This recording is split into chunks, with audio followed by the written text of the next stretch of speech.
మిథున రాశి వారు విఘ్నేశ్వర స్వామి వారి యొక్క నిమజ్జన మహోత్సవ సందర్భంగా ఎలాంటి విధి విధానాలు పాటించాలో ఈ వీడియోలో సవివరంగా సంపూర్ణంగా తెలుసుకుందాం.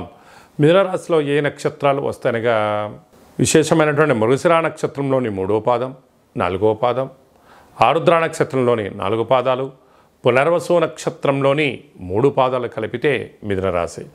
చాలామందికి పుట్టినటువంటి కాల సమయంలో డేటా ఆఫ్ బర్త్లు లేనటువంటి కారణం వలన పేరు యొక్క మొదటి అక్షరాన్ని అనుసరిస్తూ ఆ రాశిని తెలుసుకునే ప్రయత్నం చేద్దాం.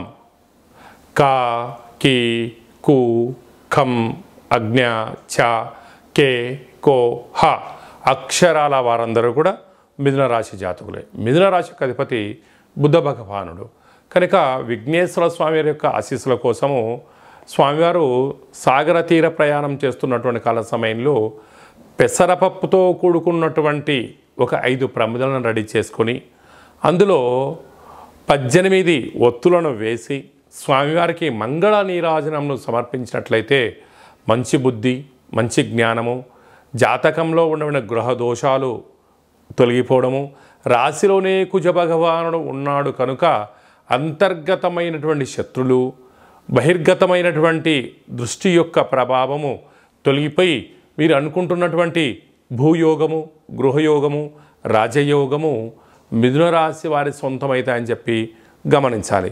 అలాగే తృతీయంలో బుధ భగవానుడు సంచారం చేయడం వలన తల్లిదండ్రుల యొక్క ఆశీస్సులు, తల్లిదండ్రులకు గతించినటువంటి పెద్దవారికి ఈ యొక్క వారికి ఇష్టమైన ఆహారాన్ని ఫోటోకు నైవేద్యంగా పెట్టి ఆ కార్యక్రమాల్ని మహాలయ పక్ష కార్యక్రమాన్ని ఆచరింప చేసినట్లయితే మిథున రాశి వారికి ఆనందానికి అవధులు లేవు అని చెప్పి గమనించాలి.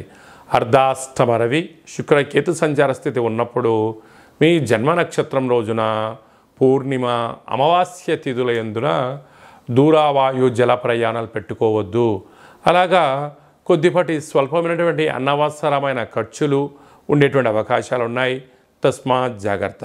భాగ్యస్థానంలో శని భగవానుడు వక్రగమన సంచార స్థితి ఉన్నప్పుడు అన్యూన్యమైన గృహస్థాశ్రమ జీవితము, విలాసము, విందులు, వినోదాలు, తీర్థయాత్ర కార్యక్రమాలలో సకుటుంబ సపరివార సమేతంగా పాల్గొని ఆనందము మిథున రాశి వారి సొంతం అని చెప్పి గమనించాలి.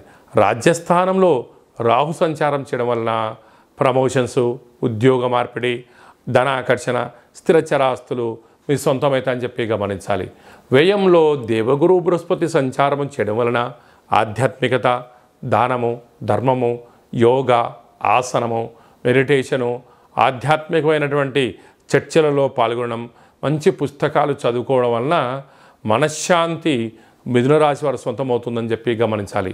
స్వయంవృత్తులు, సేవారంగాలు, వ్యాపారాలు, digital marketing, YouTube, WhatsApp, Facebook నడిపించేటువంటి వారు, రాజకీయ రంగ ప్రవేశం చేసేటువంటి వారు, అనేకమైనటువంటి వారందరికీ మీడియేటర్ రంగంలో ఉండబడిన వారందరికీ గృహ భవన నిర్మాణ కార్యక్రమాలు, సాఫ్ట్వేర్, హార్డ్వేర్ ఉద్యోగస్తులకు ఓపిక ద్వారా విజయం మిథున రాశి వారు సొంతం అని చెప్పి గమనించాలి.